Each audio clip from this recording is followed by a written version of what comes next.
You know that you can create shapes inside of Illustrator, things like ellipses, circles, rectangles, squares, so on and so forth.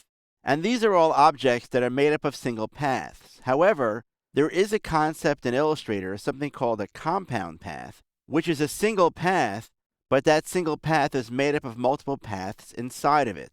The main use for creating a compound path is for when you want to chop out or punch out a hole inside of your shape. Let's take a look at an example of this and how to work with these compound paths. So in this file right here, I'm just going to zoom in closer to this photograph here.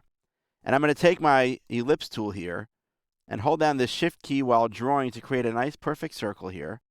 I'll hit the D key for the default settings. Now it just has a single one-point black stroke with a white fill. Very simple here. And I want to now create a second circle, and I want to be able to basically see through a part of this bigger circle. So what I'm going to do is I'm going to hold down the Shift key once again and create another circle, just about right over here.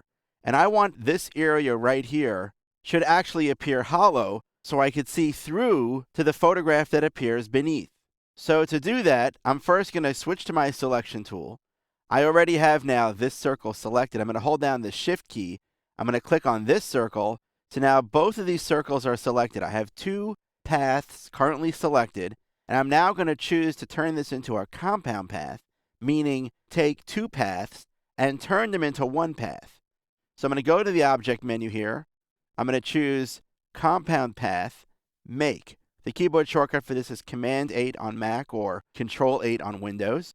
And now you can see that I've effectively taken that second smaller circle and I've punched it out of the original larger circle so I can now see directly through the shape to the objects or the artwork that appears beneath it. So again, my result here is now one path. Just to show you right now, I'm going to take my stroke value, which is now 1 point. I'm going to change that to something like 5 points. And you'll see that that applies now to both of those circles because right now this acts as one shape. It's one object that I have selected, something called a compound path. But that compound path is made up of multiple paths inside of it. And those multiple paths determine which parts of the objects are visible and which parts are invisible. Now, it's important to realize that compound paths can be made up of more than just two shapes. I'm going to press undo 2 times. Now I'm back to just having two paths here. I'm going to draw a few more circles. So I'll draw, let's say, a smaller one here, maybe a medium-sized one here, something like that. And now I'm going to basically switch to my regular selection tool.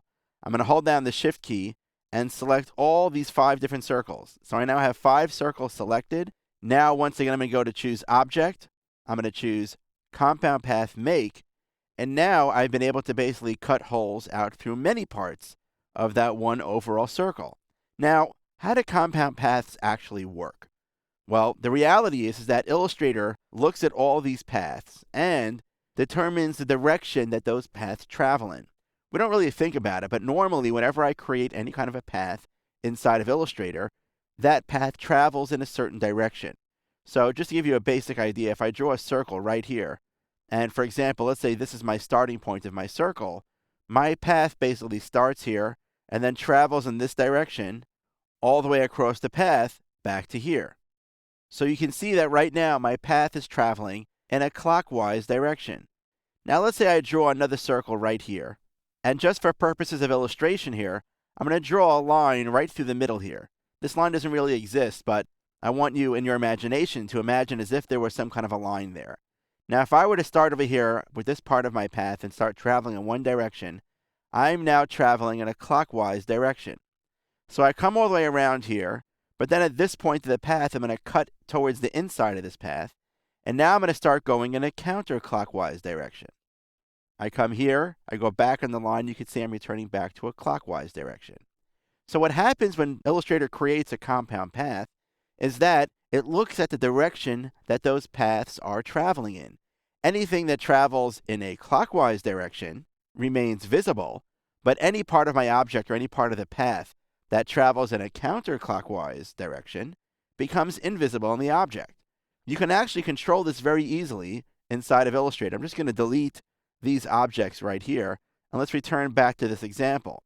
I'm going to use my direct selection tool to now click on just this circle right here, this part of the path. I'm now going to go to the window menu. I'm going to open up a panel called the Attributes panel. Inside of the Attributes panel, if I completely expand it so that I can see all of it right here, there's a setting here, whenever I have a compound path selected, that allows me to reverse the path direction. So right now, it says reverse path direction is on. That makes this part of this object invisible. But if I were to turn the reverse path direction off, notice now that circle is now visible because both the outer path and this path are now traveling in the same direction. So you can see how compound paths work inside of Illustrator. And in reality, compound paths are used mainly inside of fonts. For example, the uppercase A has a hole that's kind of cut out from the middle of it. Same thing for a lowercase e or the letter O, for example. All those are created using compound paths.